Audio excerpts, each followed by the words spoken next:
Tatangkain maging kauna-unahang Pilipino na boksingero ni World Boxing Association (WBA) at International Boxing Federation (IBF) Super Bantamweight Champion Marlon "Nightmare" Tapales na maging undisputed champion, sa pakikipagbanatan kay undefeated Japanese slugger Naoya "Monster" Inoue na may hawak naman ng World Boxing Council (WBC) at World Boxing Organization (WBO) 122-pound belts para sa 12-round main event championship ngayong Martes ng gabi sa Ariake Arena sa Tokyo, Japan.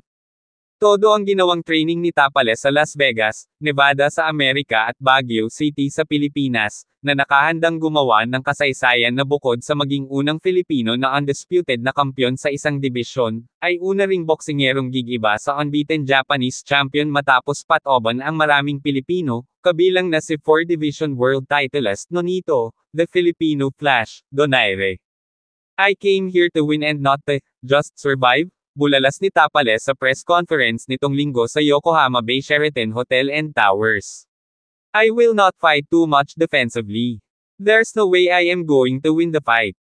Kapwa pasok sa timbang sina Tapales at Inoue na may nakuhang 121 at 121, ayon sa pagkakasunod, sa opisyal na weigh-in nitong Lunes, kung saan aminado ang 31 anyos mula Tubong-Tubod, Lanao del Norte na inaasahan niyang magiging mas matindi ang ipapakitang lakas at kondisyon kontra sa 30 anyos na nagmula sa Zama, Kanagawa.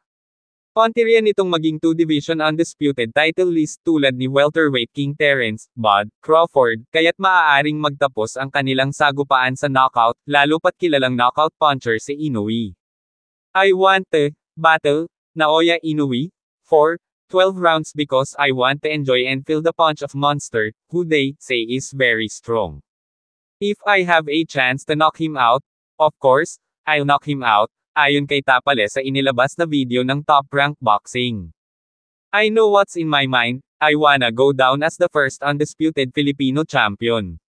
Minsan nang inamin ni Tapales na maaari siyang magsilbing isang matinding bangungot laban kay Inoue upang tapusin ang mahabang winning streak nito, gayon din ang pagtapos sa maraming Pinoy boxers na kanyang pinadapa at pinasuko. Nanindigan ng 5'4" southpaw na hindi ito nasisindek o natatakot kay Inoue, bagkus ay handa itong patumbahin sakaling makakuha ng tiyempo o makita ang kahinaan ni Inoue.